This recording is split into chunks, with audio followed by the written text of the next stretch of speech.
সম্মানিত দিনদার পরহেজগার মুসলিমবৃন্দ, আসসালামু আলাইকুম ওয়া রাহমাতুল্লাহি ওয়া বারাকাতুহু। মহান আল্লাহ সুবহানাহু ওয়া তাআলার দরবারে অসংখ্য অগণিত শুকরিয়া জানাচ্ছি যে রব্বুল আলামিন পবিত্র হজের মৌসুমে আজকে আপনাকে আমাকে সালাতুল জুমআ আদায় করার উদ্দেশ্যে আল্লাহ তাআলার ঘরে এসে বসার সুযোগ করে দিয়েছেন। মহাগ্রন্থ আল কোরআনে কারীম থেকে সংক্ষিপ্ত পরিসরে কিছু কথা শোনার জন্য আমাদেরকে বাছাই করেছেন, সুযোগ করে দিয়েছেন কোরআন থেকে কিছু কথা বলার জন্য। এই জন্য শুরুতেই আমরা মনিরের দরবারে শুকরিয়া জানাচ্ছি তার শিখানো ভাষায় কালিমাতে শুকর, আলহামদুলিল্লাহ। অসংখ্য অগণিত দরুদ এবং সালাম পেশ করছি আমাদের নবী মুহাম্মদুর রাসূলুল্লাহ সাল্লাল্লাহু আলাইহি ওয়াসাল্লামের প্রতি। সংক্ষিপ্ত পরিসরে তার উপর দরুদ পেশ করি, আল্লাহুম্মা সাল্লি আলা মুহাম্মদ, আল্লাহুম্মা বারিক আলা মুহাম্মদ। সম্মানিত সুধী মণ্ডলী, মহাগ্রন্থ আল কোরআনের ধারাবাহিক সংক্ষিপ্ত আলোচনার অংশ হিসেবে আজকে আমি তেলাওয়াত করেছি সূরা নাহলের 43 এবং 44 নং আয়াতে কারিমা। আল্লাহ সুবহানাহু ওয়া তাআলার নিকট তৌফিক কামনা করছি তিনি যেন আমাকে সংক্ষিপ্ত পরিসরে কিছু গুরুত্বপূর্ণ কথা বলার তৌফিক দান করেন। যারা আমরা শুনছি আমাদেরকে যেন কোরআনের আলোকে আমাদের জীবনকে সাজাবার তৌফিক দান করেন, বলুন আমিন। সম্মানিত হাজিরিন, আজকে আমি যে দুটি আয়াতে কারিমা তেলাওয়াত করেছি, এই দুটি আয়াতে কারিমার প্রথম আয়াতটিতে আল্লাহ তাআলা দুনিয়ার সমস্ত নবী এবং রাসূল বিদ্বেষী, যেটা কাফের ছিল, মুশরিক ছিল, আল্লাহর নবী এবং রাসূলদের যত দুশমন ছিল, তাদের একটি কমন বাক্য ছিল, একটি ধারণা ছিল প্রায় সকল জাতির, যে আল্লাহর পক্ষ থেকে নবী কিংবা রাসূল হওয়ার জন্য আসমান থেকে ফেরেশতা হওয়া শর্ত। মানুষের পক্ষে নবী অথবা রাসূল হওয়ার সম্ভাবনা নাই।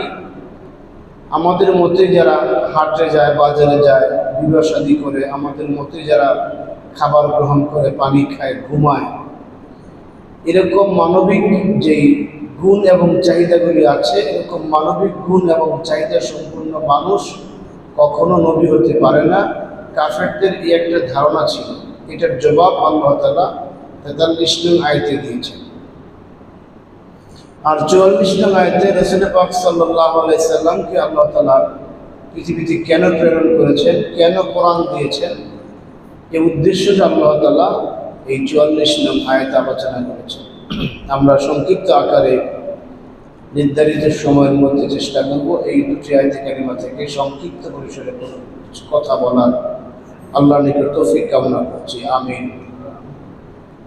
প্রথম আয়াতে আল্লাহ বলতেছেন, ওয়ামা আরসালনা মিন ক্বাবলিকা ইল্লা রিজালান নূহি ইলাইহিম।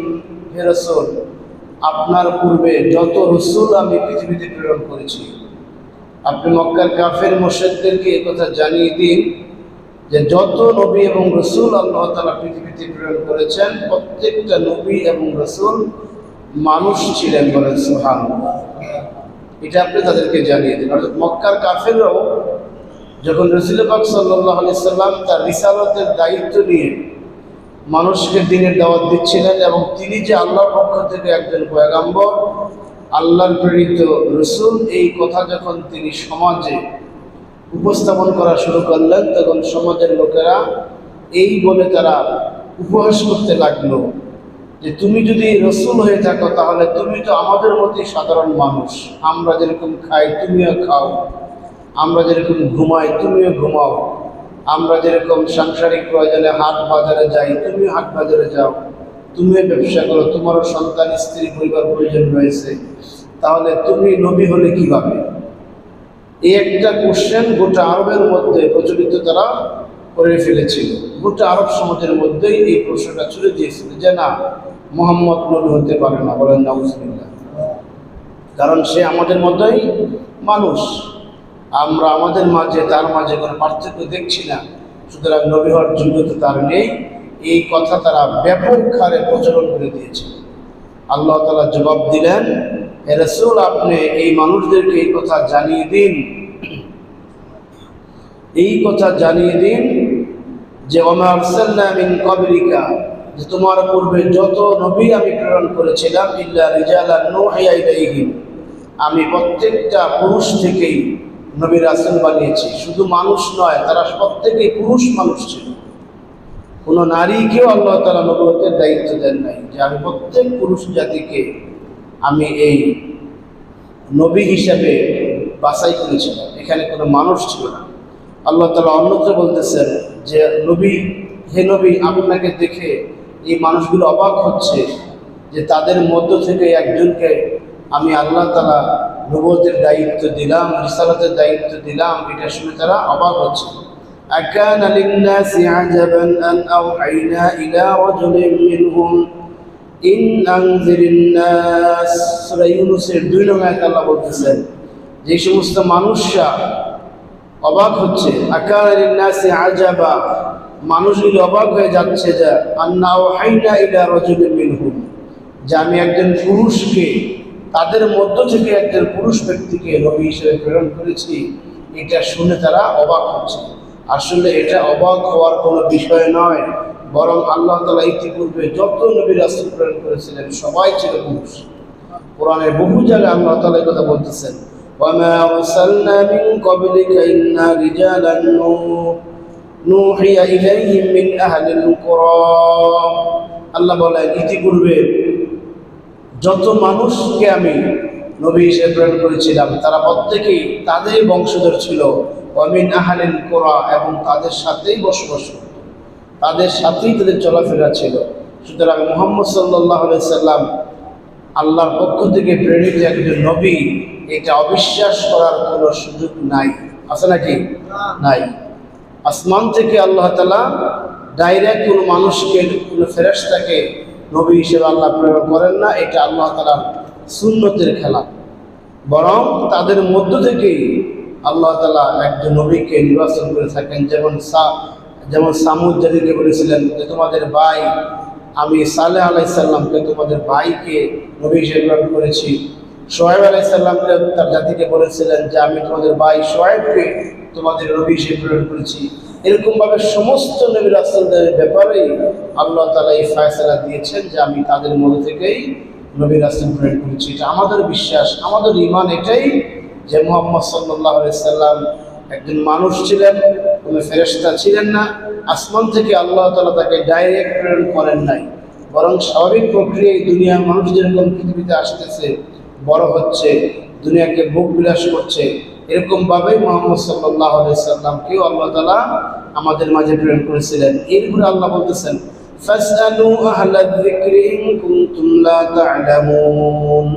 আল্লাহ মক্কাবাসীদেরকে জানাচ্ছেন, তোমরা যদি এই বিষয়ে কোনো প্রকার সন্দেহ করো যে তোমরা যে মুহাম্মদ সাল্লাল্লাহু আলাইহি সাল্লাম বাদে অন্য নবী রাসূলদেরকে আল্লাহ তাআলা আসমানের ফেরেশতার মাধ্যমে প্রেরণ করেছিলেন, কোনো মানুষকে রিসালাতের দায়িত্ব দেন নাই, এটা তোমরা যদি বিশ্বাস না করো, ফাসআলু আহলায যিকরি, তাহলে আহলায যিকির যারা ছিল, অর্থাৎ আহলে কিতাব যারা ছিল, অর্থাৎ তোমাদের আরব কান্ট্রিতে অনেক আহলে কিতাব আছে, ইহুদি আছে, খ্রিস্টানরা আছে, যাদেরকে আমি ইতিপূর্বে কোরআন আল্লাহর কিতাব দিয়েছিলাম। ইহুদিদেরকে আমি তাওরাত দিয়েছিলাম, আর খ্রিস্টানদেরকে আমি দিয়েছিলাম ইনজিল দিয়েছিলাম। সুতরাং তাদেরকে জিজ্ঞেস করো, তাদের কিতাবের মধ্যে অনেক নবী রাসূলদের ইচ্ছা কাহিনী, অনেক নবী রাসূলদের জীবন বৃত্তান্ত আলোচনা করা আছে। এরকম ওদের ধর্মীয় পণ্ডিত যারা আছে আহলে যিকির, তাদেরকে তোমরা জিজ্ঞেস করো। অর্থাৎ আমার কোরআনে, তোমার কোরআন থেকে তোমার সত্যায়নের প্রয়োজন নাই, বরং কোরআনের বহু পূর্বে আমি ইনজিল প্রেরণ করেছিলাম, তাওরাত প্রেরণ করেছিলাম, জবুর প্রেরণ করেছিলাম। ওই সমস্ত কিতাবের মধ্যে নবী রাসূলদের ডিটেলস বর্ণনা দেওয়া আছে। ওইগুলি যে সমস্ত আলেমরা জানে, ওই সমস্ত আলেমদের কাছে গিয়ে তোমরা ফাসআলু, তাদেরকে প্রশ্ন করো, তোমরা উত্তর পেয়ে যাবে। তোমরা মুহাম্মদ সাল্লাল্লাহু আলাইহি সাল্লামের সাথে বিষয়ে বিতর্কের কোনো প্রয়োজন নাই যে তুমি একজন মানুষ হয়ে, আমাদের মতোই একজন মানুষ হয়ে তুমি কীভাবে রিসালাতের দায়িত্ব পেয়েছ, এই বিষয়ে তোমরা তাকে প্রশ্ন করার প্রয়োজন নাই, বরং তোমাদের আগে যারা পৃথিবীতে ছিলেন বা এখনো আছেন তাদেরকে জিজ্ঞেস করো। এটা বলা হয়েছে আহলা জিকির। এখানে অনেক মুফাসসিরকে আমরা তাফসীর করেছেন আহলে কিতাব যারা ছিলেন তারাই, তাদের মধ্যে যারা আলেম ছিলেন তাদেরকে বুঝিয়েছেন। অথবা নবী রাসূল সম্পর্কে ভালো জ্ঞান রাখেন, আলেম না, ধর্মীয় সম্পর্কে ভালো জ্ঞান আছে, এরকম ব্যক্তিদেরকেও আহলে জিকির বলা হয়। তাদেরকে জিজ্ঞেস করুন। যেমন আমাদের মধ্যে অনেকে আলেম না, অর্থাৎ মাদ্রাসায় লেখাপড়া করে সার্টিফিকেট অর্জন করেন নাই, বাট কোরআন এবং হাদিস বিভিন্নভাবে অধ্যয়ন করার ফলে অনেক জ্ঞান বুদ্ধি তিনি রাখেন, এরকম ব্যক্তিকেও আহলে জিকির বলা হয়। যদিও দুনিয়াতে আমরা স্বীকার করতে রাজি নই, একাডেমিক সার্টিফিকেট না থাকার কারণে আমরা কাউকে আলেম বলি না, এটা আমাদের দুনিয়াবী সিস্টেম। কিন্তু আল্লাহ এখানে বলতেছেন আহলে জিকির হলো আলেম না, কিন্তু কিতাব সম্পর্কে, ইসলাম সম্পর্কে, তাওরাত সম্পর্কে যাদের ভালো ধারণা আছে, জানা আছে, তারাও আহলে জিকির। এদের কাছে তুমি যা না জানো তা জিজ্ঞেস করে তুমি তোমার সমাধানগুলি তুমি করে নাও। সম্মানিত সুধীমণ্ডলী, এটা আল্লাহ তাআলা বলতেছেন যে মুহাম্মদ সাল্লাল্লাহু আলাইহি সাল্লাম মানুষ হওয়ার ব্যাপারে তোমাদের মধ্যে যেন আর কোনো সন্দেহ না থাকে। এরকম অনেক আয়াত আল্লাহ তাআলা কোরআনে বলতেছেন। অন্য জায়গায় আল্লাহ বলতেছেন কুল সুবহানা রাব্বি হাল কুনতু ইল্লা বাশারার রাসূলা। হে রাসূল, আপনি তাদেরকে বলে দেন যে পাক পরওয়ারদিগার, আমি কি একজন বার্তাবাহক মানুষ নই? আপনি এই কথাটা বলে দেন যে আমার রব হলেন, কুল সুবহানা রাব্বি হাল কুনতু ইল্লা বাশারান রাসূলা, যে আমি তোমাদের কাছে একজন মানুষ হিসেবে এবং রাসূল হিসেবে তোমাদের কাছে আমি আসছি। ওয়ালা আকুলু লাকুম ইন্নী মালাক, আমি কোনো ফেরেশতা নই। অর্থাৎ মুহাম্মদ সাল্লাল্লাহু আলাইহি সাল্লাম যে তাদের মতোই, তাদের সমাজে বসবাসরত একজন মানুষ, এটা আল্লাহ তাআলা কোরআনে বহু জায়গায় বহুভাবে বুঝিয়েছেন। একেবারে এর অনেক আয়াত রয়েছে, আমি সবগুলো আয়াত এখানে উল্লেখ করছি না। একবারে চূড়ান্তভাবে আল্লাহ তাআলা সূরা কাফের শেষ আয়াতে সেখানে জানাই দিলেন কুল ইন্নামা আনা বাশারুম মিসলুকুম ইউহা ইলাইয়া।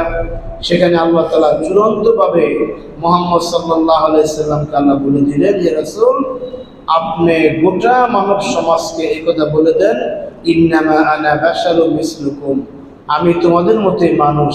আমার কাছে ইউহা ইলাইয়া, আমার কাছে আল্লাহর পক্ষ থেকে ইলাহুকুম ইলাহু ওয়াহিদ, যিনি এক আল্লাহ, তোমার এবং আমার যে একক আল্লাহ, তার পক্ষ থেকে আমার কাছে ওহী আসে, আর তোমাদের কাছে ওহী আসে না। সুতরাং আমি কোনো ফেরেশতা নই, আমি কোনো জিন বুন নই, আমি কোনো অন্য কোনো গ্রহ থেকে আগমন করি নাই, আমি তোমাদেরই ভাই, তোমাদেরই বন্ধু, তোমাদের মতো একজন মানুষ। সুবহানাল্লাহ, এটা আল্লাহ তাআলা চূড়ান্তভাবে জানায় দেন।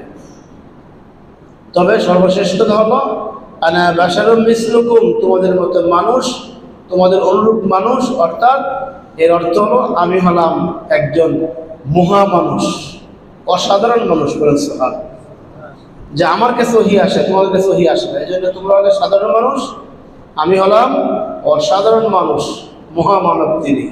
এ বিষয়ে আমাদের কোনো প্রকার সন্দেহ নেই, এ বিষয়ে আমাদের কোনো প্রকার প্রশ্ন নাই। মক্কার কাফের মুশরিকরা প্রশ্ন করেছেন, এর কারণ হলো তারা মানতে রাজি না। আপনি মুহাম্মদ সাল্লাল্লাহু আলাইহি সাল্লামকে যত বিতর্কে লিপ্ত হবেন, যত বিতর্ক হতে দেখবেন, এর পিছনে মূল কারণ হলো তারা সহজে মানতে রাজি না। যারা সহজে মানতে রাজি না তারা বিভিন্ন বিতর্কে লিপ্ত হয়। তিনি মানুষ ছিলেন না, তিনি ফেরেশতা ছিলেন, তিনি মাটির তৈরি না, তিনি নূরের তৈরি, এই সেই বিভিন্ন ধরনের কথা বলায় বিতর্কের সৃষ্টি করার মূল উদ্দেশ্য হলো আসলটাকে ঢেকে ফেলা। মুহাম্মদ সাল্লাল্লাহু আলাইহি সাল্লামকে আল্লাহ তাআলা যে উদ্দেশ্যে প্রেরণ করেছেন, যে বার্তা নিয়ে তিনি এসেছেন, যে মিশন এবং ভিশন নিয়ে তিনি এসেছেন, ওইটাকে ঢাকার জন্য মানুষ অন্য লাইনে বিতর্ক নিয়ে যায় যে তিনি মানুষ ছিলেন না, তিনি ফেরেশতা ছিলেন, তিনি মাটির তৈরি না, তিনি নূরের তৈরি ছিলেন। এই বিভিন্ন বক্তব্য নিয়ে আসল যে উদ্দেশ্য, সেখান থেকে মানুষকে অন্যদিকে নিয়ে যাওয়ার জন্য একটা পায় তারা খুঁজে পায়।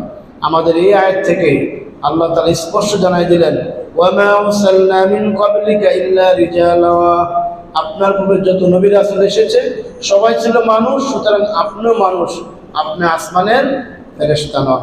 এটা হলো আমাদের প্রথম আয়াত থেকে বক্তব্য। কিয়ামত পর্যন্ত সকল বিরুদ্ধবাদীদের জবাব আল্লাহ তাআলা এই আয়াতে দিয়ে দিলেন যে এই ব্যাপারে কোনো কোশ্চেন নাই। আমরা না বুঝে না জেনে বিভিন্ন কোশ্চেন করি, বিভিন্ন ধরনের বিতর্ক আমরা জড়িয়ে পড়ি, এটা আসলে মোটেও উচিত নয়। পরবর্তী আয়াতে আল্লাহ বলতেছেন বিল বাইয়িনাতি ওয়াজ যাবুর ওয়া আনজালনা ইলাইকা যিকরা। আল্লাহ বলতেছেন আমি এই পৃথিবীতে আপনার পূর্বে যত নবী রাসূল প্রেরণ করেছি প্রত্যেকটা নবী রাসূলকে রিসালাতের পক্ষে, তিনি যে আল্লাহর নবী এই পক্ষে আমি স্পষ্ট প্রমাণ দিয়েছি। বলেন সুবহানাল্লাহ। আল্লাহ প্রমাণ ছাড়া কোনো নবীকে নবুয়তের দায়িত্ব দেন নাই। অর্থাৎ প্রত্যেকটা নবীকে নবী হওয়ার জন্য আল্লাহ বলতেছেন বিল বাইয়িনাত, স্পষ্ট প্রমাণ দিয়েছেন। মুসা আলাইহিস সালামকে আল্লাহ তাআলা একটা লাঠি দিয়েছিলেন, আপনারা সেই ইতিহাস জানেন। সেই লাঠি কত প্রকার কাজ যে করছে আপনারা জানেন। সেই লাঠি কখনো সাপ হয়েছে, সেই লাঠির আঘাতে কখনো পাথর থেকে পানি বের হয়েছে, সেই লাঠির আঘাতে সমুদ্র দ্বিখণ্ডিত হয়ে তাদেরকে ওই পারে যাওয়ার জন্য প্রশস্ত রাস্তা তৈরি করে দিয়েছে। বলেন সুবহানাল্লাহ। সেই লাঠি দ্বারা সেই গাছের পাতা বেশ দূরে, খালি হাতে শুধু হাতে লাগানোর বাইরে লাঠি দ্বারা পারা যায় না। মুসা আলাইহিস সালাম যখন ছাগল চড়াইতেন ওই লাঠিকে গাছের দিকে তুললেই লাঠিটা লম্বা হয়ে গাছের পাতা পেরে নিয়ে আসতে। বলে সুবহানাল্লাহ। ফেরাউনের জবাবে মুসা আলাইহিস সালাম তার লাঠিটা তিনি ছেড়ে দিলেন, বিশাল বড় সাপ হয়ে গেল। আরেকটা মর্যাদা তার ছিল, স্পষ্ট মর্যাদা, বাইয়িনাত। আল্লাহ যে বললেন যে প্রত্যেকটা নবীকে আমি বাইয়িনাত দিয়েছি।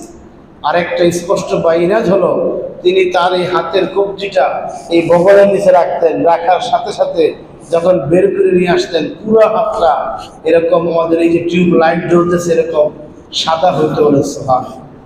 পুরো রুমটা পুরো এলাকাটা তার হাত এভাবে তিনি বের করলে আলোকিত হয়ে যেতেন। এটা ছিল তার একটা স্পষ্ট বাইয়িনাত। এরকম দাউদ আলাইহিস সালামকে আল্লাহ বাইয়িনাত দিয়েছিলেন।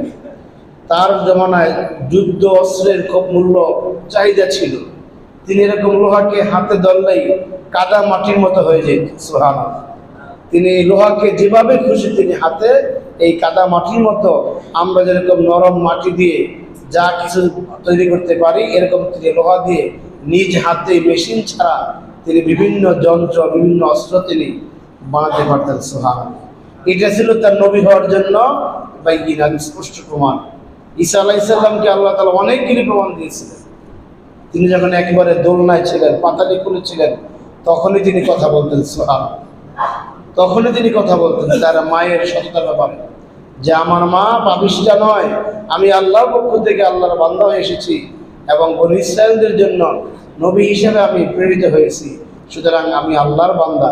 এরকমভাবে ঈসা আলাইহিস সালাম তার হাতের মধ্যে আল্লাহ তাআলা এমন একটা মর্যাদা দিয়েছিলেন যে একটা জন্ম অন্ধ, তার চোখের আলো সেই জন্ম থেকে বন্ধ ছিল চোখ। ঈসা আলাইহিস সালাম শুধু তার এই চোখের সামনে দিয়ে হাতটা বুলাইতেন, আল্লাহর কুদরতের সাথে সাথে ওই ব্যক্তিটা আলো ফিরে পাইতে। বলে সুবহানাল্লাহ। এরকমভাবে মৃত ব্যক্তির কবরের সামনে দাঁড়িয়ে কুম বিইজনিল্লাহ বলার সাথে সাথে হাজার বছরের পুরানো লাশ কবর থেকে দাঁড়িয়ে ঈসা আলাইহিস সালামকে সালাম দিত। সুবহানাল্লাহ। এটি হলো বাইয়িনাত, নবী হওয়ার ব্যাপারে স্পষ্ট প্রমাণ। আল্লাহ বলেন বিল বাইয়িনাত, আমি স্পষ্ট প্রমাণ প্রত্যেকটা নবী রাসূলকে আমি দিয়েছি। ওয়াজ যুবুর, এবং কিতাব দিয়েছি। আমি যতগুলি রাসূল প্রেরণ করেছি এই পৃথিবীতে 104টি আসমানি কিতাব এবং 313 জন রাসূল ছিল। এই 313 জন রাসূলের মধ্যে আল্লাহ তাআলা 104খানা আসমানি কিতাব দিয়েছেন। অর্থাৎ কিতাব ছাড়া, নতুন শরীয়ত ছাড়া, আল্লাহর পক্ষ থেকে একটা লিখিত সংবিধান ছাড়া কোনো নবী রাসূলদেরকে আল্লাহ তাআলা পৃথিবীতে ছেড়ে দেন নাই। এটা আল্লাহ তাআলার সিস্টেম ছিল। এটাই রিসালাতের দায়িত্ব দিয়ে যে 313 জন নবীকে আল্লাহ তাআলা পৃথিবীতে প্রেরণ করেছিলেন, তাদেরকে আল্লাহ তাআলা মর্যাদা দিয়েছিলেন, পাশাপাশি তাদেরকে আল্লাহ তাআলা কিতাব দিয়েছিলেন। সেই কিতাবের মাধ্যমে, মর্যাদার মাধ্যমে তারা গোটা জাতিকে আল্লাহর দিকে আহ্বান করতেন, গোটা জাতিকে আল্লাহর হুকুমত, আল্লাহর হুকুম পালন করার আহ্বান জানাতেন। এরপর বলতেছেন ওয়ানজালনা ইলাইকা যিকরা, আল্লাহ বললেন, এরপর আল্লাহ বলেন আমি তোমাকে একটা জিকির দিয়েছি, একটা স্মরণিকা দিয়েছি। লিতুবাইয়িনা লিন-নাসি মা নুযিলা ইলাইহিম, এবং তাদেরকে তুমি, তাদের জন্য আমি সেই জিকিরে যা নাজিল করেছি সেগুলি স্পষ্ট আকারে গোটা জাতির কাছে বর্ণনা করার জন্য আমি দিয়েছি। অর্থাৎ অন্যান্য নবী রাসূলদের মতোই আমি তোমাকেও একটা স্পষ্ট জিকির, একটা স্মারক দিয়েছি। এখানে আল্লাহ তাআলা জিকির বলতে মহাগ্রন্থ আল কোরআনকে বুঝিয়েছেন, বলেন সুবহানাল্লাহ। জিকিরের অনেকগুলি অর্থ আছে। আমি কোন এক জুমাতে বলেছিলাম যে জিকিরের অর্থ নামাজ, জিকির অর্থ আল্লাহকে স্মরণ করা, জিকির অর্থ কোরআন, জিকির অর্থ হলো আল্লাহর পক্ষ থেকে উপদেশ, জিকির অর্থ হলো আল্লাহর এই কোরআন। এই আয়াতে আল্লাহ তাআলা তার কোরআনকে বুঝিয়েছেন। এই কোরআনকে আল্লাহ দিয়েছেন, উদ্দেশ্য হলো এই কোরআনের মাধ্যমে আল্লাহ তাআলা গোটা জাতিকে যে উদ্দেশ্যে পৃথিবীতে প্রেরণ করেছেন তা বর্ণনা করবেন। লিতুবাইয়িনা লিন-নাস, মানুষকে তুমি কোরআনকে বর্ণনা করে মানুষকে শুনিয়ে দেবে। আল্লাহ তাআলা নবী রাসূল প্রেরণের যেই ইব্রাহিম আলাইহিস সালাম যে দোয়া করেছিলেন কাবার প্রান্তে, কাবাঘর নির্মাণ করে ইব্রাহিম আলাইহিস সালাম দোয়া করেছিলেন, রব্বানা ওয়া'আস ফীহিম রাসূলাম মিনহুম ইয়াতলু আলাইহিম আয়াতিকা। দোয়া করেছেন যে আল্লাহ এই ঘরের পাশে তুমি একটা রসুলকে প্রেরণ করো, যে রসুল তার গোটা জাতিকে তোমার আয়াতগুলি তেলাওয়াত করে শোনাবে, বলে সুবহানাল্লাহ। ওয়াল হিকমা, তোমার পক্ষ থেকে প্রজ্ঞা হিকমত শিক্ষা দিবে। এরপর তোমাদেরকে ওয়াইজাক্কিহিম, এবং তিনি তাদেরকে পবিত্র করবে, ওয়াইউআল্লিমুকুম, তাদেরকে শিক্ষা দিবে, বিল হিকমা, হিকমত সহকারে। এই দোয়া ইব্রাহিম আলাইহিস সালাম করেছিলেন। আল্লাহ তাআলা দোয়ার জবাব দিলেন সূরা জুমআর 2 নম্বর আয়াতে, হুয়াল্লাযী বা'আসা ফিল উম্মিয়িনা রাসূলাম মিনহুম ইয়াতলু আলাইহিম, অর্থাৎ তিনি সেই সত্তা যে তার প্রিয় পয়গম্বর ইব্রাহিমের দোয়াকে কবুল করে এই উম্মীদের মধ্য থেকে, নিরক্ষরদের মধ্য থেকে একজন ব্যক্তিকে রিসালাতের দায়িত্ব দিয়ে মক্কায় প্রেরণ করলেন, যার কাজ হলো মানুষকে কোরআন তেলাওয়াত করে শুনিয়ে দেওয়া, যার কাজ হলো এই কোরআনের আলোকে মানুষকে শুদ্ধ পবিত্র করা, এর কাজ হলো এই কোরআনকে মানুষের মাঝে শিক্ষা দেওয়া, এর কাজ হলো এই কোরআনকে মানুষের সমাজে বাস্তবায়ন করে একটি আদর্শ সমাজ উপহার দেওয়া। এই জন্য আমি রসুলকে প্রেরণ করেছি, বলেন সুবহানাল্লাহ। এই আয়াতে আল্লাহ তাআলা এই কোরআনকে আমাদের জন্য কেন দিলেন, এটার উদ্দেশ্য আল্লাহ বললেন লিতুবাইয়িনা লিন-নাস, মানুষের কাছে এটা বর্ণনা করা। আল্লাহ তাআলা ইচ্ছে করলে এই কোরআনটা আল্লাহ তাআলা ইচ্ছে করলে আসমান থেকে ডাইরেক্ট নাজিল করতে পারতেন, কোনো মানুষের মাধ্যম ছাড়া। একজন ফেরেশতা আসতেন, এই ফেরেশতা এসে গোটা দুনিয়াবাসীকে জানাইতেন যেটা আল্লাহর কালাম।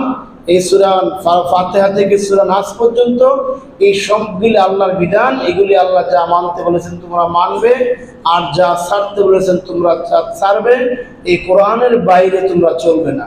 এটা আল্লাহ তাআলা এইভাবে ইচ্ছে করলে একজন ফেরেশতার মাধ্যমে ঘোষণা দিতে পারতেন কিনা? পারতেন।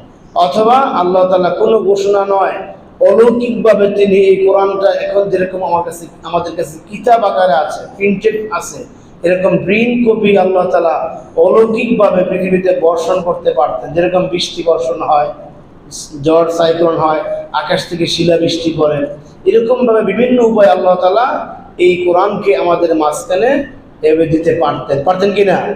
পারতেন। কিন্তু এটা এভাবে যদি হইতো তাহলে কোরআন যে উদ্দেশ্য আল্লাহ আমাদের দিয়েছেন সেই উদ্দেশ্যটা পরিপূর্ণ হতো না, সেই উদ্দেশ্য পরিপূর্ণ হতো না। যে কোরআনকে আল্লাহ একজন মানুষকে দেওয়ার উদ্দেশ্য হলো ওই মানুষটা নিজে কোরআন পড়বেন, অন্যকে পড়াবেন, নিজে মানবেন, অন্যকে মানাবেন।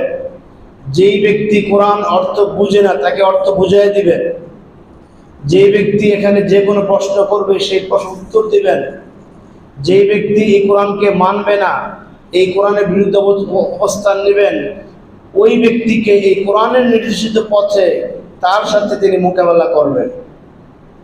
এরপরে এই কোরআনের মধ্যে যে আদর্শ আল্লাহ দিয়েছেন সেই আদর্শটা নিজের মধ্যে বাস্তবায়ন করে একটা বাহিনী তৈরি করে গোটা পৃথিবীব্যাপী আল্লাহর যে উলুহিয়ত এবং আল্লাহর যে খেলাফত প্রতিষ্ঠার জন্য আল্লাহ প্রেরণ করেছেন।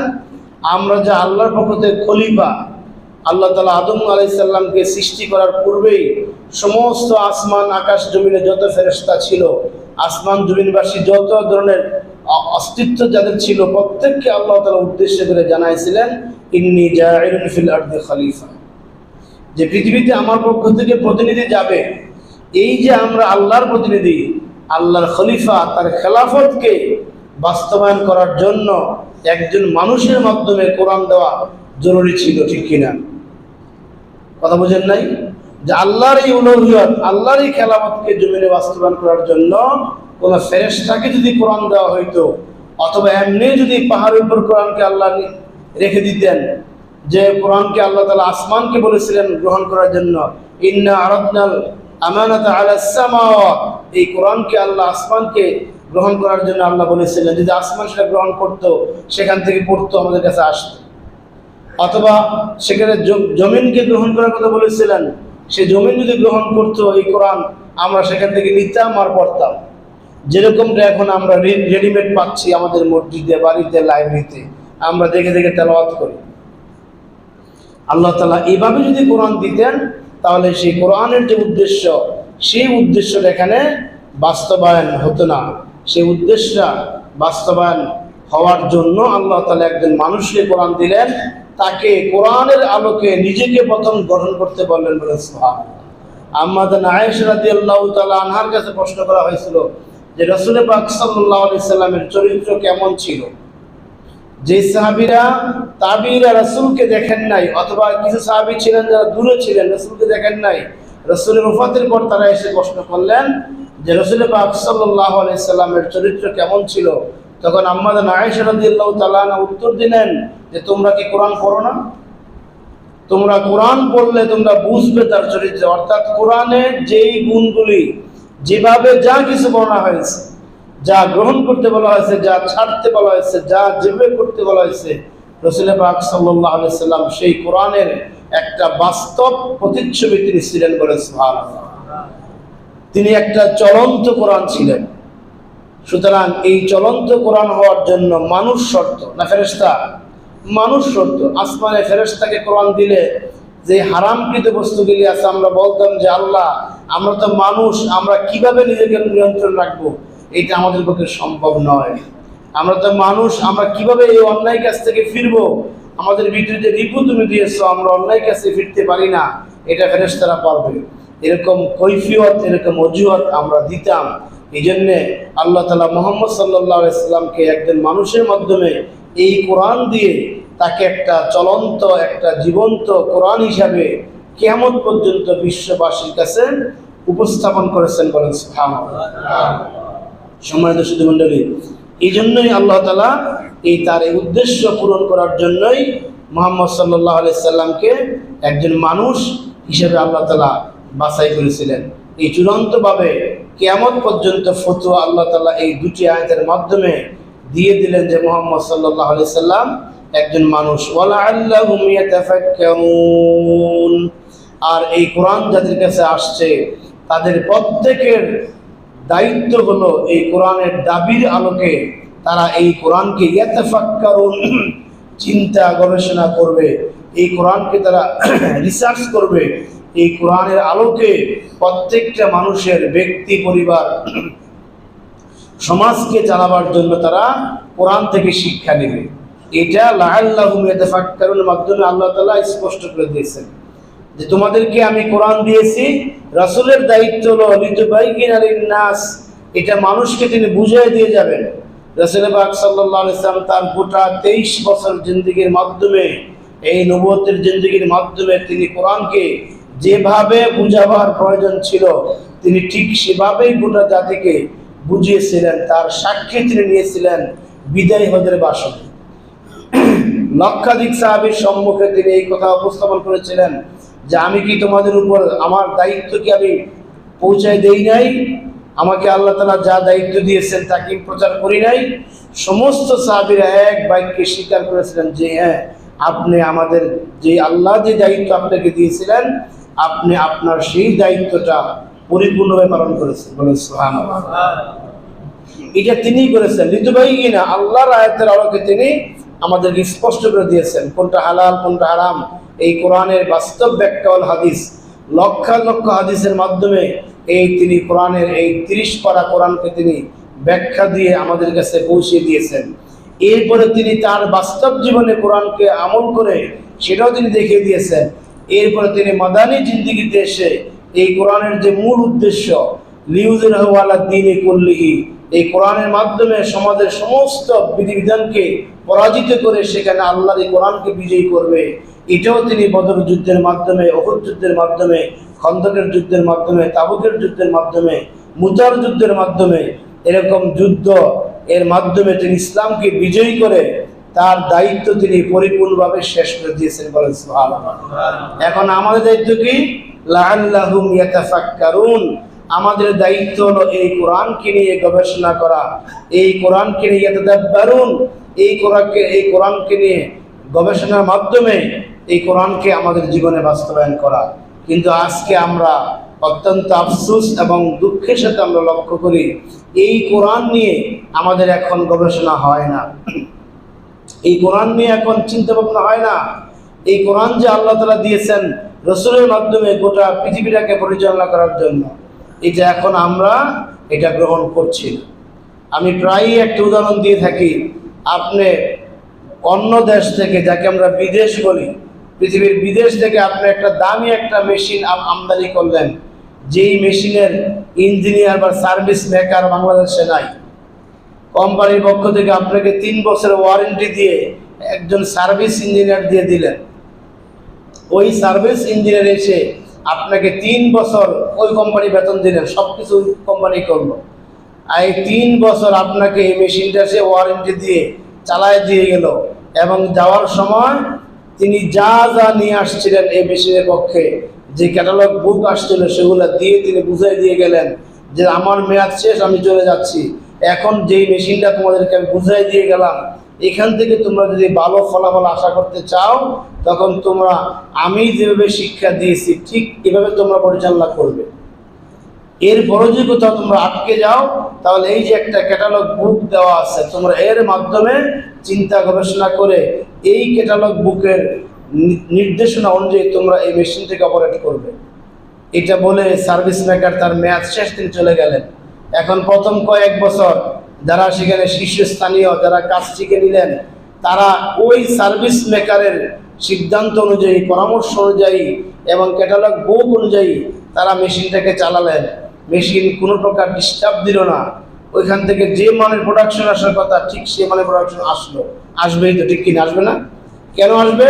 ওই সার্ভিস মেকার কোম্পানির পক্ষ থেকে যিনি এসেছিলেন তার দেওয়া তথ্য অনুযায়ী এবং এই ক্যাটালগ বুক অনুযায়ী তারা চালিয়েছে। যখন কয়েক বছর পার হয়ে গেল, তখন নতুন কিছু আবার সেখানে কিছু এমপ্লয় তার আবিষ্কার আসলো, সেখানে জয়েন করলো।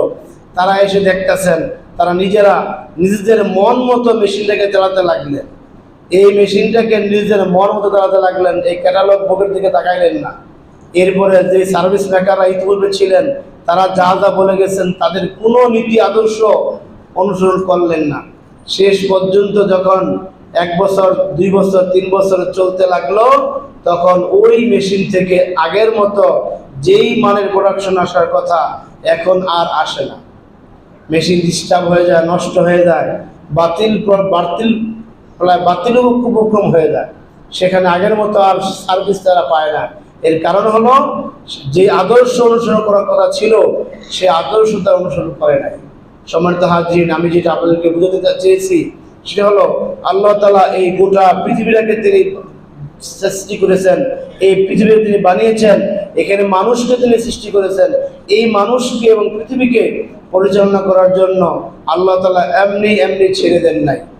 এই পৃথিবীটাকে সুন্দরভাবে পরিচালনা করার জন্য অসংখ্য নবী রাসূল প্রেরণ করেছিলেন।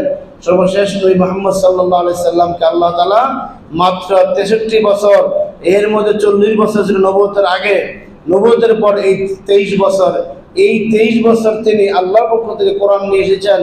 এই কোরআনের মাধ্যমে তিনি গোটা পৃথিবীকে চালিয়েছেন এবং যাওয়ার সময় তিনি এই বলে দিয়ে গেলেন যে আমি চলে যাচ্ছি, তারাকতু ফীকুম আমরাইন, আমি রেখে যাচ্ছি তোমাদের কাছে দুটি বস্তু, দুটি জিনিস, দুটি মূল্যবান আদেশ রেখে যাচ্ছি।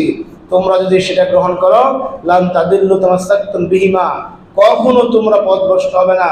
কিতাব আল্লাহ ওয়া সুন্নাত রাসূলিহি, আল্লাহর কিতাব এবং রাসূল তার রাসূলের সুন্নাত বলে। সুবহানাল্লাহ। এই দুইটা হলো পৃথিবীকে পরিচালনা করার জন্য ক্যাটালগ বুক। ওই বিদেশি মেশিনের মতো এই দুইটা হলো কি? ক্যাটালগ বুক হলো কোরআন এবং হাদিস। এই দুইটার আলোকে তোমরা চলবে।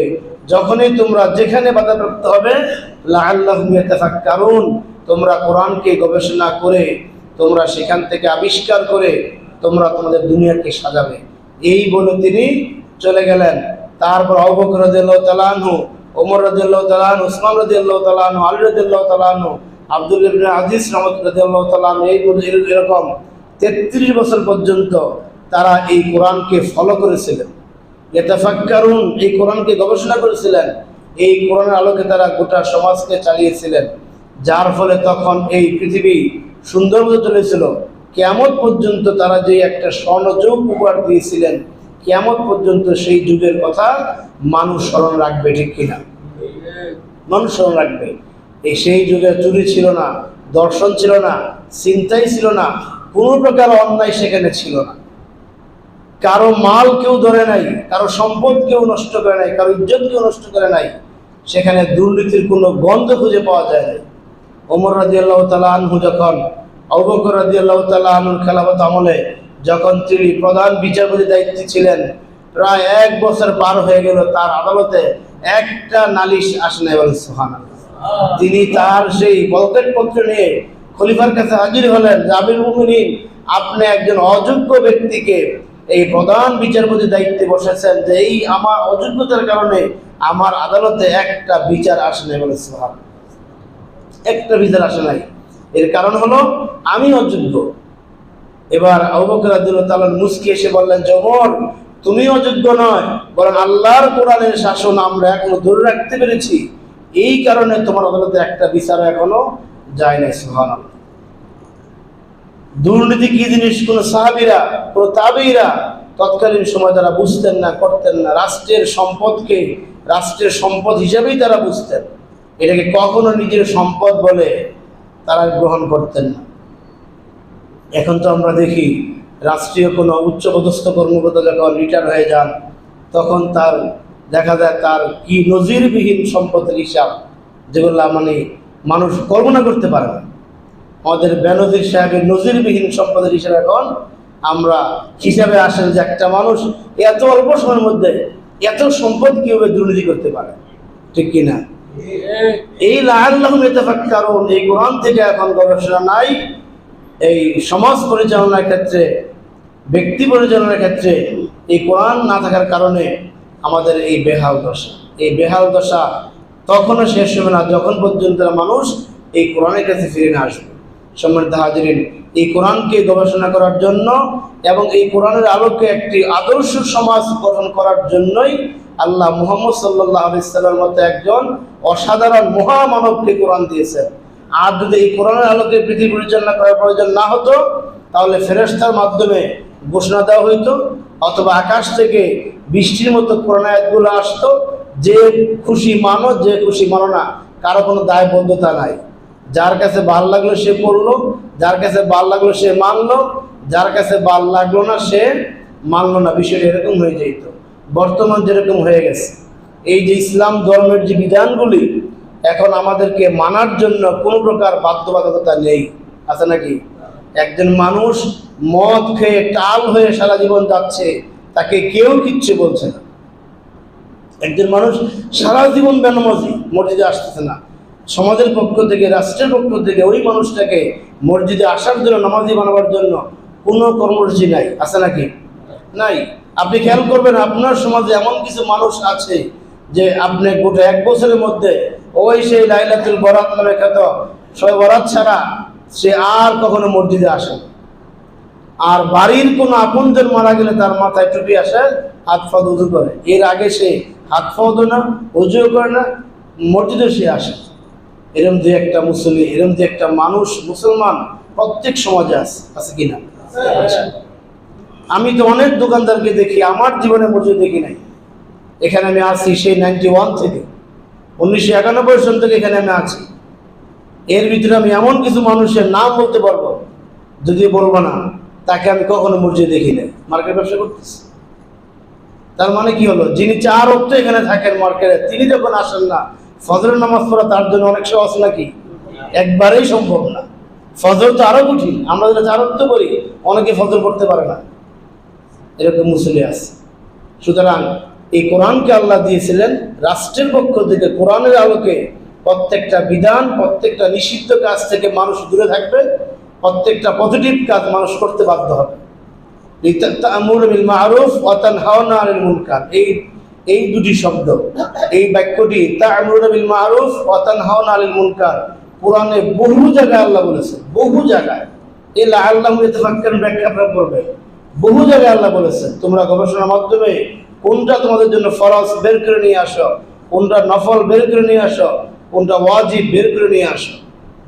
এই গবেষণা এখন আমাদের মধ্যে নেই। এই জন্য আসুন, যে উদ্দেশ্যে আল্লাহ তাআলা কোরআন দিলেন, যে উদ্দেশ্যে আল্লাহ তাআলা মুহাম্মদ সাল্লাল্লাহু আলাইহি সাল্লামকে একজন মানুষের মধ্য থেকে তাকে নির্বাচন করলেন, সেই উদ্দেশ্য অনুযায়ী আমরা আমাদের জীবনকে পরিচালনা করি। আল্লাহ তাআলা তৌফিক দান করুন, আমিন।